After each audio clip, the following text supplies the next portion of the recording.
You are in for a special treat today. On the 5th episode of Bass with Buzz, Hunter of Fish, I am with a man who I've called the prophet at times because of his uncanny ability to predict things to work out.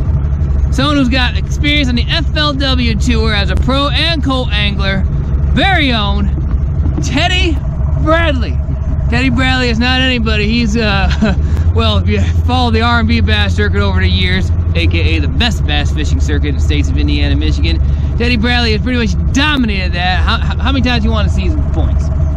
3 out of 5 years, something like that? I think we won it twice. 2 in a row. Two in a row. Back. 2 in a row. Won like 5 or 6 of the events. Anyway, here we are somewhere in Indiana, and you can take a look around. It's a little bit foggy. It's going to be a great bite, I think. Now, I don't know this lake very well, but Teddy has got some pretty good knowledge on it. So we're going to hunt fish. But if you were going to predict, Teddy, how do you think we're going to catch these fish today? We're gonna stay shallow. We're looking for some big fish today. I mean, that's the whole goal. Gonna be a flipping and frogging lesson for you. I know this lake's had some pressure lately, but I also know there's some big boys in this lake, some 6 and 7 pounders. So and the goal is to go catch 5. We want 5 good ones today. So I mean, we're not tournament fishing, but we're fish like we were. So we're trying to catch us 5 good fish. Hopefully we got one over 6, and we'll see. You know, as long as we catch a couple 4s and 5s, we'll be all right. Well, you're hearing it from the prophet. He said a lot of pressure out here lately. No, we're not fishing a tournament, but there is a little club tournament going on out here, and it's a small body of water, about 300 acres, or actually I think it's like 250 acres. But here we go. Yeah, so we got out here. One thing I am gonna do is I had a couple of flipping sticks here rigged with 3/4 ounce weights. I'm gonna put one on with an ounce just because I'm seeing a lot more matted up stuff than I thought there was gonna be out here. So I have an option to flip some of that heavier cover. Important thing with this flipping, in my opinion, is this snell knot with this straight shank hook. It's pretty easy to tie, really. So I'm going to go down through the top of the eye on the hook point side. I'm going to go back down through again the same direction. So now you've got a tag in and a loop, and there's a bunch of different ways to tie this snell knot, but I'm going to leave that tag in right down the shank of the hook. I'm going to take the bottom loop or bottom strain of that loop, and I'm going to wrap it 5 or 6 times around the hook shank and the tag end. And then all you do, take that tag in and tighten it, and we're good to go. I've never had that slip, break, anything. So the advantage to that is when I pitch in there and that bass grabs that, I mean, they're going to be clamped down on that weight, and when you set the hook, that hook point pops up. Okay, so that's why most of the fish I'm going to catch are going to be stuck either in the side or the top of the mouth. So that's the whole key behind that. 10 minutes, the water cleans up, but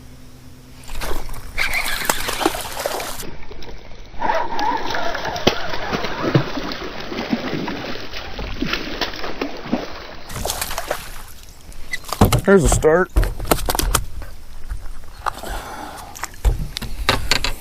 Little anorexic bass. We'll take that. That fish bit the last cast, and I pulled up and I thought I felt something, and then he dropped it, and I pitched right back in there and ate it. Now that one did not bite like most of them do when you're doing this. You get some really aggressive bites doing this. Usually they'll thump that thing. You can feel it, no doubt. That one just kind of, I dropped it right in his mouth. It just kind of got mushy. You're on the shady side. Does the shade have anything to do with the bite as the day goes on? You know, it does and it doesn't. This kind of stuff here, I mean, there's duckweed and chopped up weeds and everything else mixed in with it.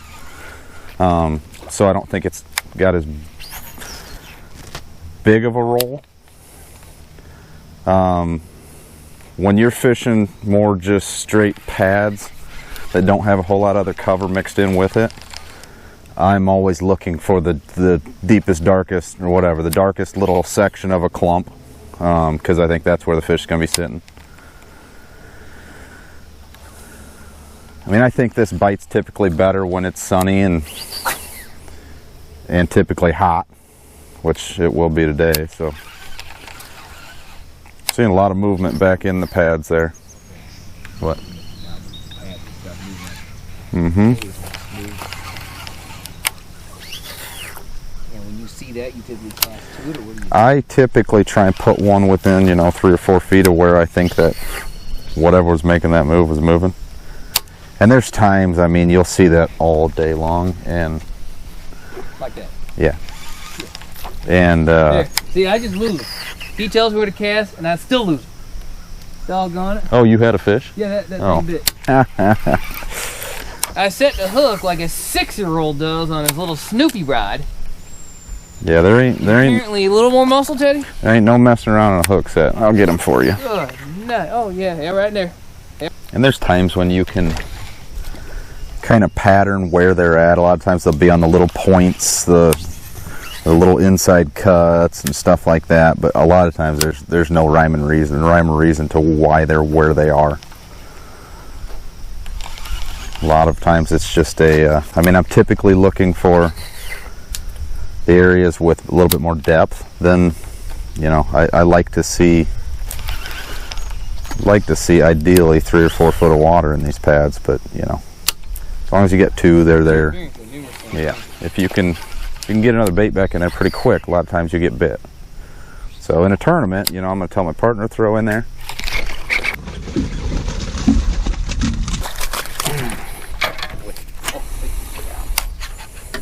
Will that one work? What happened, Teddy? I pitched way back in the stuff that time, and I saw something move, nothing bit it, and then I got thumped. I need a pair of pliers. Can you show him how that is actually hooked in there? Yeah, so that's why I snell my hook. You can see where that thing's just right through the top of his. I mean, that fish wasn't coming off in 4 days. But that's a nice, I don't know, 4.5, I'd say. Yeah. Last time I fished with you, I think I took a hook set to the forehead. So, you remember that? You probably don't even remember that, do you? Did I get you in the forehead? Yeah, 6-span. I think you are imagining. 6-span.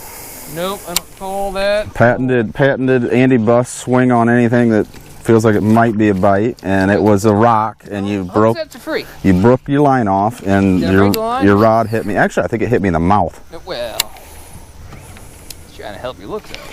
Gotcha. Been since you became a proud father of 2 girls, I bet if I didn't redecorate your face a little bit, that never would happen. That's true. That is true. I'll give you that. All right, I'm gonna catch one on this flip.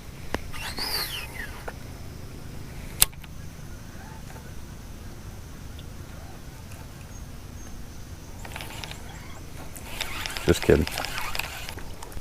If I can critique you at all. Yeah, please. I mean, you ain't gonna put this on camera, but I might. be a little more deliberate in, okay, I'm gonna throw that thing in, I'm gonna let it sink all the way down to the bottom. I'm gonna give it just a couple quick hops, but there's no need to get jerky, and you know what I mean? Just be a little more deliberate with it. You'll get a lot more bites. Because like I said, that bait, I mean, I'm not trying to work it through them pads. I'm trying to work it at that one hole that I dropped it in. You're gonna be able to feel it better, and you're probably gonna get more bites doing it. So even though this is super shallow water, I think a lot of times they're grouped up in one little area, and you catch one and you might spook a big one that was there.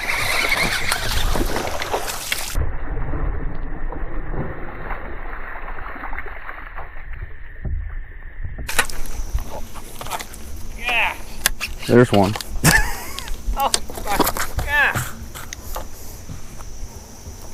What in the world, Teddy? What happened? Well, we hadn't had a bite hit them them talons. Hadn't had a bite in a little while, and I wasn't really paying attention, but it worked out.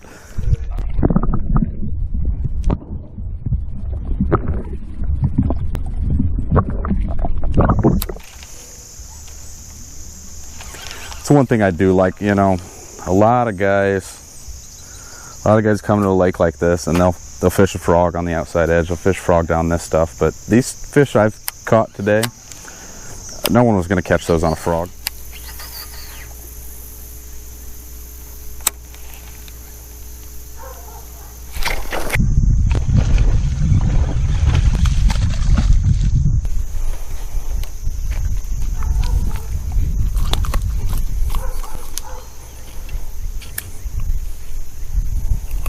Man.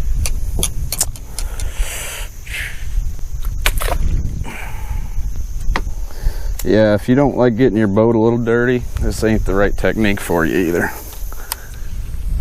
No.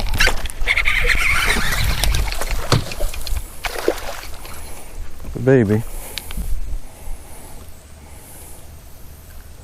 Like I said, you will catch some small ones. I think that's still probably a keeper, but... Everyone know what it looks like underneath the slop that Teddy's catching all these fish on? Well, let's find out.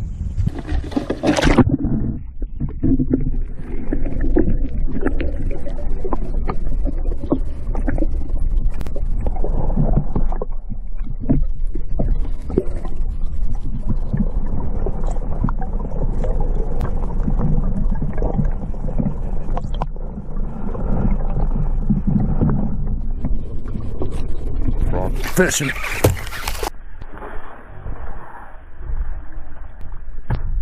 Oh, that's it. Kill that sucker. Man, he's gonna have a headache till next week. Is he floating over here? He might be. Oh, he is. Got him. Hey. Hey, he Bus just got a fish. Thank you. That's teamwork for you. Teddy hooks him, I land him. That's how it's done right there. I hope he swims. I think he'll swim off. Yeah. Yeah, he's good. He was just sitting on top of the weeds. Yeah, that's pretty cool. I mean, I'm against that style of fishing normally, but I'll take it today. Or not. There we go. Oh. Thought he took off. What happened there, Teddy? What'd you say? Well, I pitched in a little thick clump and something swirled, but like it was taken off away from me. And I sat there and worked it for a little bit, pumping it up and down. He ate it. Got him? Oh my gosh, smart Teddy Bradley. Oh! Glad I can show you how it's done, my friend. Good job. Just set the hook on him, and you'll catch a non-keeper. Just like me. Gosh darn. That might be a keeper. I don't know. Hey, did you want to know what he feels like? Tastes like? I'm good. I saw them same pads move. And I'll let you have that one. Fish move all through here. Hard to.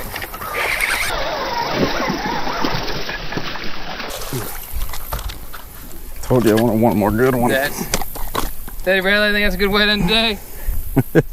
That is not bad. How big do you think our limit is today? That one would have 18, 19? Yeah, no, I mean that one would have put us over 20 for sure, so yeah. That's a good one. Now it's beating you up. Yep. Well, that wraps up episode number 5 of Bass with Buzz Hunter and Fish.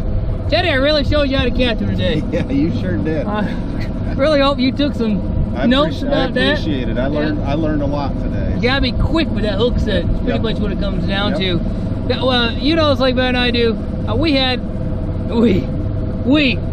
Our best 5 would have weighed darn near 20 pounds, if not. Pretty close. How would you assess the day? Oh, not bad. I mean, it's still early. We didn't, if this was a tournament, we'd still have a couple hours to fish. So, I don't think we did too awful bad. We had 3 over 4, and 2 other solid fish to fill the limit. So, about what I expected. I would like to catch 1 over 6.